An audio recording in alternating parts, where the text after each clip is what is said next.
Hear the echo of drums across ancient savannas, stretching beyond the horizon, under skies that have witnessed millennia of human stories. This land, vast and untamed, was not merely a backdrop, but the cradle of an extraordinary civilization. Her echoes now herald the dawn of the mighty Oyo Empire.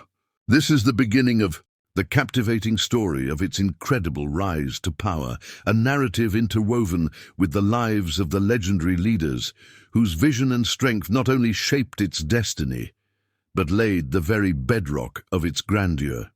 Before the empire's shadow stretched across the land, scattered communities dotted this immense landscape. They lived in profound harmony with nature, their daily lives a gentle rhythm of tradition, sustenance, and nascent cultural expression. But from these humble beginnings, a monumental transformation began. The Oyo kingdom emerged, not just as a collection of disparate settlements, but as a formidable, unified force, destined to leave an indelible, golden mark on the tapestry of West African history.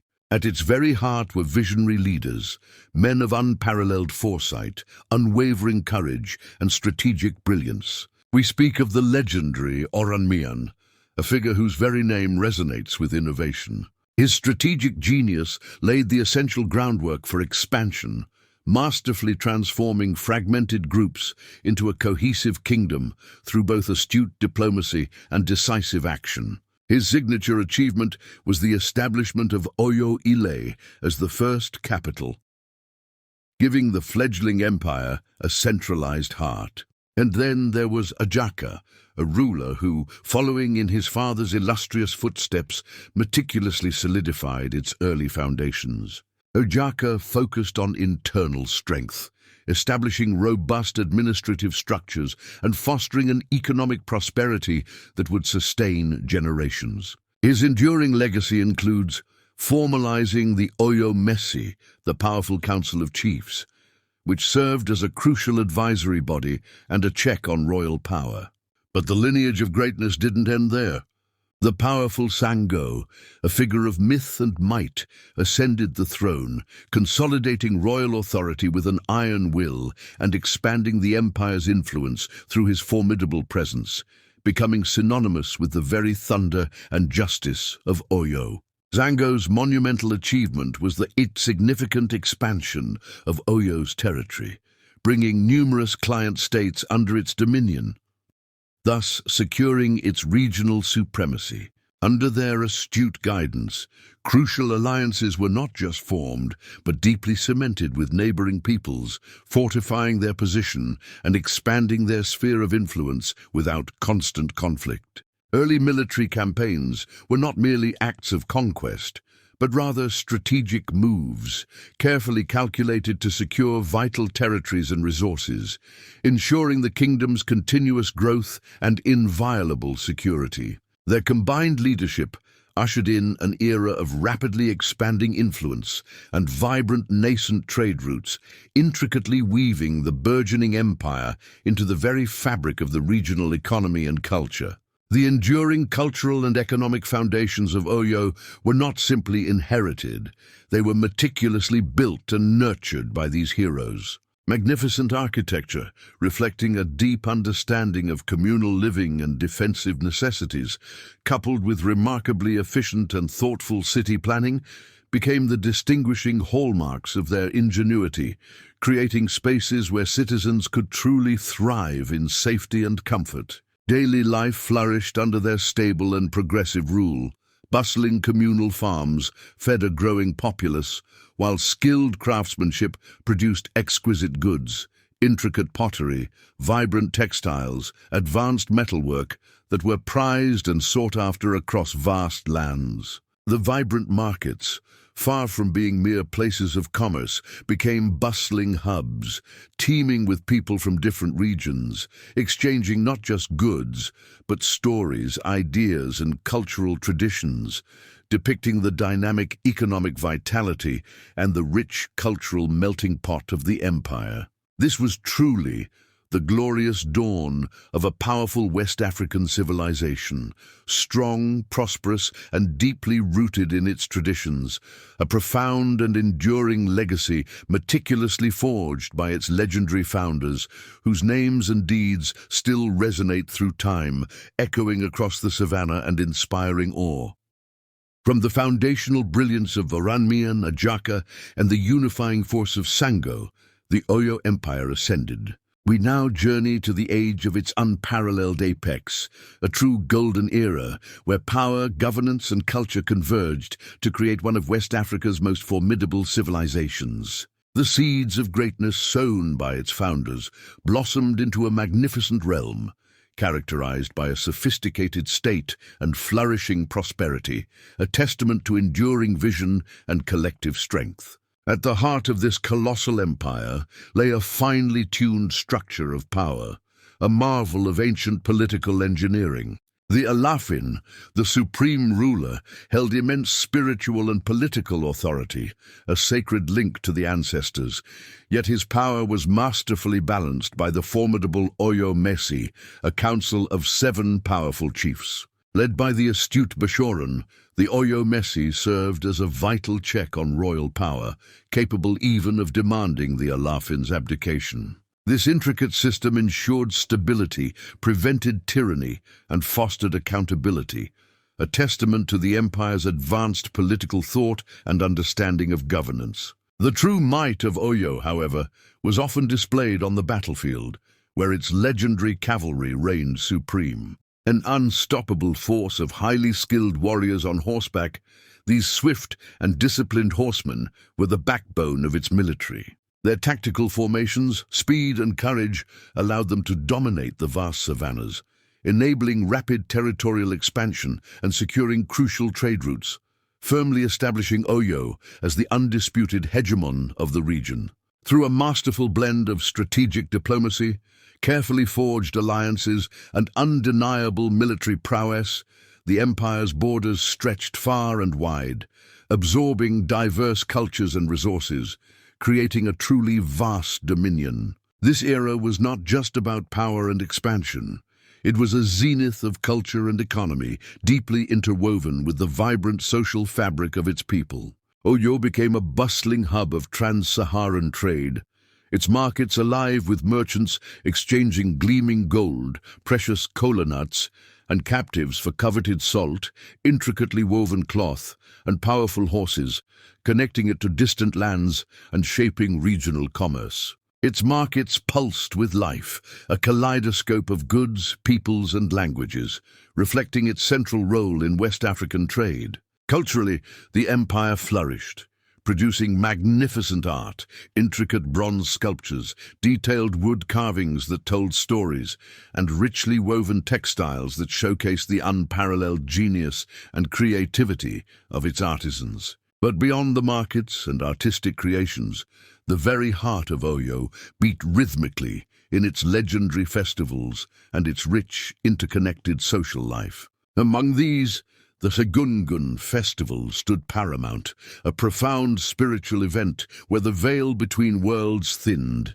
Imagine dawn breaking over the ancient city, not with silence, but with the distant thrum of drums growing louder as the sun ascends. Families would have already prepared their ancestral shrines, offering prayers and libations. Then from the sacred groves at the edge of the city, a spectacle unlike any other would emerge.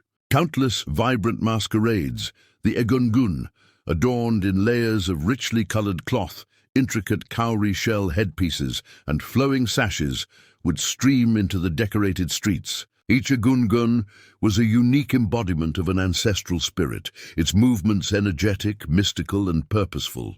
The streets would fill with the joyous shouts of children, awestruck by the swirling forms, the reverent murmurs of elders offering prayers for guidance and blessings, and the collective jubilation of the crowd, singing along with the chants, swaying to the intoxicating rhythms of the bata drums. Some Egungun would be towering, their presence imposing, while others would playfully interact with the crowd, offering mock chases and blessings. Offerings of food and drink would be made, reinforcing the deep spiritual connection to those who came before. It was a day of profound communion, remembrance, and communal celebration, binding generations in a shared legacy. The sacred Oyo Festival, with its unique solemn rituals performed in secluded sacred groves, reinforced deep spiritual beliefs and communal bonds, ensuring harmony and protection. Other celebrations, like the colorful Gelede festival, paid homage to mothers and female power through dazzling masks and rhythmic dances, celebrating balance and community well-being. Daily life was a vibrant tapestry of communal interactions. People gathered at communal wells, their voices rising in lively chatter as they shared news and laughter. Wise elders sat under the sprawling canopies of ancient baobab trees, sharing ancient stories, timeless proverbs, and invaluable wisdom with eager young minds. Children filled the air with joyous shouts as they played traditional games like AYO or engaged in friendly wrestling matches. Families came together for grand communal feasts, savoring rich local cuisine, strengthening kinship ties. The rhythm of life was maintained through strong social networks, shared responsibilities, and a profound sense of belonging. Education thrived through oral traditions and apprenticeships, and communal life was celebrated with elaborate festivals, music, and dance, reflecting a deeply rich spiritual and social fabric. This was Oyo at its most glorious, a beacon of strength, wealth, and sophisticated culture, an empire whose influence resonated across West Africa and beyond, built not just on military might, but on the profound connections, vibrant traditions, and shared spirit of its people. The Oyo Empire, once a powerful golden dream, now faced its darkest hour. The small problems, the seeds of betrayal we saw before, had grown into a terrible storm.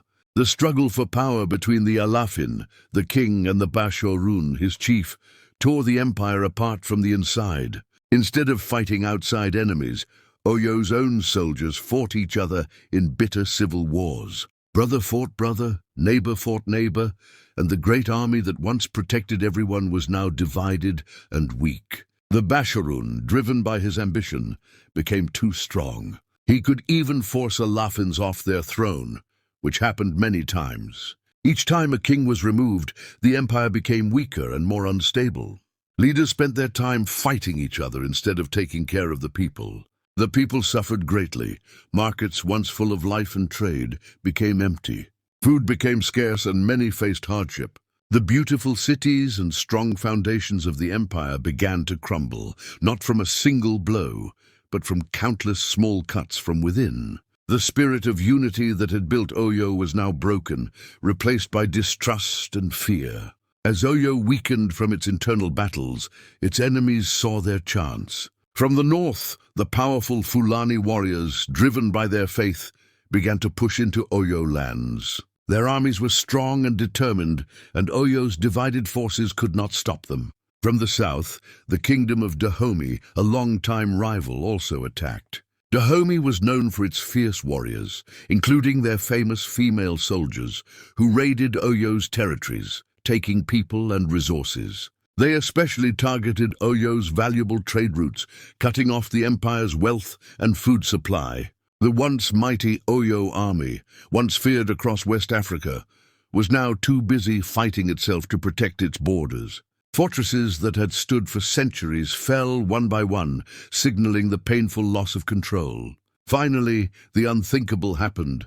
Oyo Ile, the proud capital city, the heart of the empire, came under direct attack. The sounds of war filled the air, and the great walls that had protected it for so long were breached. There was desperate fighting, but the resistance was disorganized. The Alaafin, now a tragic figure, had to make an impossible choice. He and his loyal followers were forced to leave the burning city, abandoning the home of their ancestors. Oyo Ile was destroyed, its grand palaces burned, its beautiful art shattered, its history erased by fire and conquest. Amidst the chaos, the people became refugees. They ran from their burning homes, grabbing only what they could carry: a small pot, a cherished family piece, a worn sleeping mat. Crowds of panicked citizens streamed out of the city, their faces filled with terror and sorrow. Parents desperately search for lost children in the smoke and noise, their cries mixing with the sounds of battle. Old men and women, once respected pillars of the community, now struggled on dusty roads, leaning on younger relatives, their bodies weak from fear and exhaustion. Children, confused and scared, clung to their parents, their eyes wide with the horror of seeing their world destroyed. Day after day they walked, often with no food or water, hoping to find safety, but facing new dangers like bandits and hostile lands. They looked back at the smoke rising from their once magnificent home, tears streaming down their faces, knowing they might never return. The loss was not just their homes, but their entire way of life, their sense of belonging, and the security of their great empire. The fall of Oyo was not just the end of a city, it was the end of a great empire. The vassal states, seeing the capital destroyed, quickly declared their independence. The map of West Africa changed forever. The once vast Oyo Empire shrank to almost nothing, its power broken. But even in its fall, the spirit of Oyo did not die completely. Its people, though scattered, carried their rich Yoruba culture, their traditions, their stories, and their art with them to new lands. The Oyo Empire had fallen, its great capital, Oyo lay in ruins. Yet even from the ashes of destruction, something truly remarkable began to emerge. The scattering of the Yoruba people was not just an end, it was a new beginning, a spreading of roots that would grow in many new places. Those who survived the fall, carrying their memories and traditions, moved to new lands. They built new towns and communities, like the powerful states of Ibadan, Abeokuta, and Ijebu. In these new places, they did not forget their past. They used the wise ways of governing and the strong social structures they learned from Oyo to build their new societies. The spirit of Oyo lived on in these new beginnings, showing the amazing ability of people to recover and rebuild even after great loss. Though the empire's political power was broken, its rich culture remained strong and unbreakable. The Yoruba language, with its beautiful stories and proverbs, continued to be spoken, written, and taught to children. It became a powerful thread connecting people across distances and generations. The incredible art of Oyo, its sculptures, its masks, its colorful textiles, continued to be created. These art forms were not just beautiful objects, they were ways of telling stories, showing beliefs, and keeping history alive. And perhaps most importantly, the traditional Yoruba religious practices, with their deep connection to the orishas, or deities, continued to thrive. These spiritual beliefs were a source of strength, community, and identity for the Yoruba people, a light that shone even in the darkest times. Through language, art, and faith, the heart of Oyo kept beating. But the story of Oyo's culture didn't stop in Africa. The cruel transatlantic slave trade, a dark chapter in history, forcibly took many Yoruba people across the great ocean to new continents. Yet even in the face of unimaginable hardship and suffering, their culture showed incredible resilience. In far-off lands like Brazil, Cuba, and Haiti, the Yoruba traditions survived and blended with new influences, giving birth to vibrant new forms of religion and culture like candomblé, santeria, and voodoo. These living traditions are powerful testaments to the strength of the human spirit and the deep roots of Yoruba heritage. Today, people of Yoruba descent all over the world proudly celebrate their ancestry, connecting with a history that spans continents and centuries. The rise and fall of the Oyo Empire offers us many important lessons that we can still learn from today. It teaches us deeply about the crucial importance of unity. When the leaders and people of Oyo stood together, working as one, the empire was strong, prosperous, and feared. But when personal ambition and betrayal caused divisions and made people fight among themselves, the empire became weak and vulnerable, easily broken apart by its enemies. This shows us that staying united is key to strength and survival for any group. It also reminds us that good leadership is about more than just having power.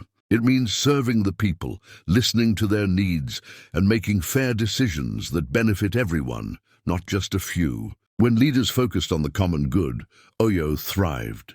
But when selfish interests and internal struggles took over, the empire suffered. The story of Oyo is a powerful reminder that while empires may rise and fall, the spirit of a people, their culture, their shared heritage, and their ability to learn from the past can endure. Like the sun rising anew each day, the legacy of Oyo continues to shine, guiding us with the lessons of history and filling us with hope for a future where unity and wise leadership can build something truly lasting. Thank you so much for watching this video all the way to the end. I truly appreciate your time and support. It means a lot to this channel.